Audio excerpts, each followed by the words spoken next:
You know, we've all been there. You make a deal, you sign on the dotted line, and then poof, the other side just doesn't deliver.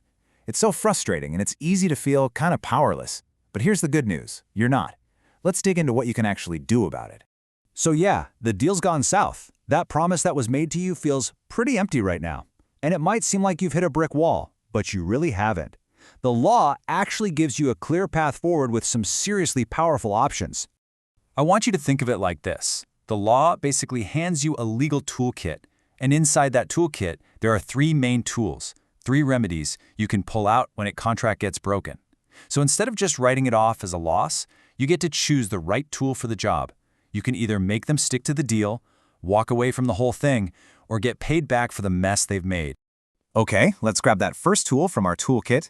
This one's probably the most straightforward. It's for when you still want the deal to happen, you just want what you were originally promised. This is all about enforcing the contract. And the main way you do that is with something called specific performance. It's exactly what it sounds like. It is a court order that basically points at the other party and says, you made a promise, now keep it. It's the law's way of forcing someone to do the exact thing they agreed to do in the first place. Now here's where it gets interesting. Enforcement actually comes in 2 different flavors. You've got specific performance, which is that do this command from the court. It's about making someone take a positive action. But sometimes what you really need is a don't do that command. And that's where a prohibitory interdict comes into play, stopping someone from doing something they promised they wouldn't. Let's make this super clear with a classic example. Imagine a hairdresser, we'll call her June, and she signs a contract that has a restraint of trade clause. This is really common. Businesses use it to protect themselves. In her contract, she agrees not to go work for a competitor within a 5-kilometer radius for 5 years. So June leaves her job. And a couple of years later, what does she do? She takes a new job literally next door at a direct competitor. I mean, that's a crystal clear breach of the clause she signed. Now, her old boss isn't trying to force her to come back to work. That would be specific performance. No, what they want is for her to stop working for the competition. And this is the perfect time to use that don't do that tool.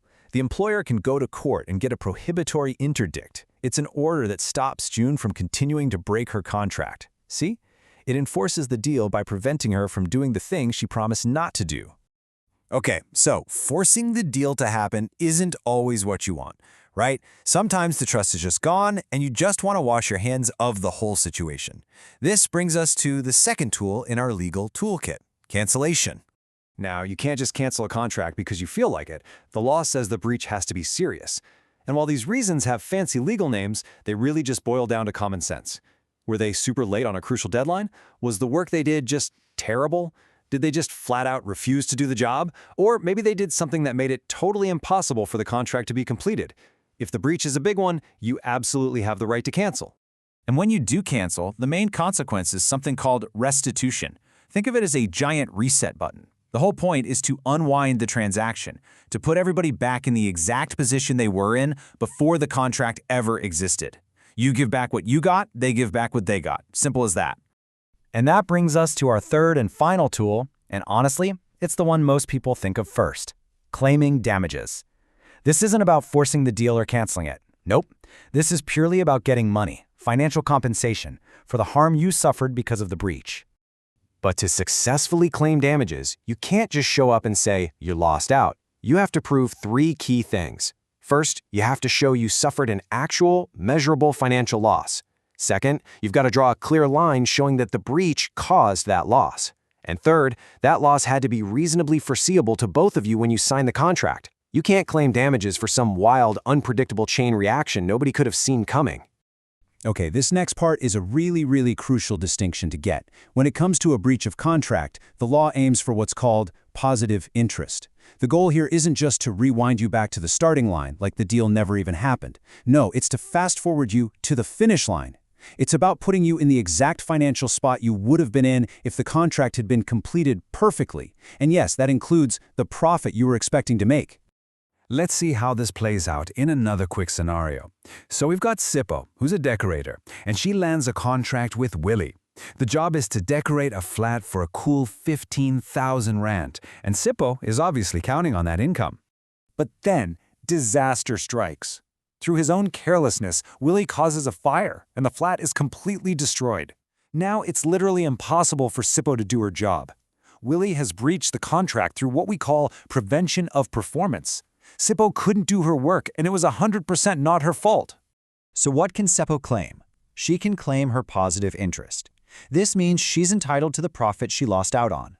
And the calculation is pretty straightforward. It's her expected income, that $15,000, minus any costs she saved because she didn't have to do the work like buying paint or paying an assistant. She gets to be put in the financial position she would have been in at that finish line. So, there you have it. We've just unpacked the 3 major tools you have in your legal toolkit when a contract goes wrong. And the most important thing to remember here is that it's not a one-size-fits-all solution. It's about picking the right strategy for your unique situation. So the first key takeaway is simple. The number 3. Remember that you have 3 main remedies to choose from. You can enforce it, you can cancel it, or you can claim damages for your financial losses. The next key takeaway is the number 4. If you're thinking about canceling the contract, just remember there are 4 major legal grounds for doing it, from them being late to them just refusing to do the work. The main thing is the breach has to be a big deal. And finally, our third key number is 3 again. If you want to claim damages, you have to prove those 3 core rules. There was a real financial loss, a direct link between the breach and your loss, and that the loss was foreseeable. So, look, the most crucial point in all of this is that you are not powerless. When a deal falls apart, your legal toolkit gives you a choice. Do you want to force them to finish the job? Do you want to just walk away and press the reset button? Or do you just want to be compensated for the financial hit you took? The power is knowing you have these choices. At the end of the day, a contract is so much more than a piece of paper. It's a promise that the law can enforce. Knowing what tools are in your toolkit is the critical first step. So the real question is, are you prepared to use them to protect those promises?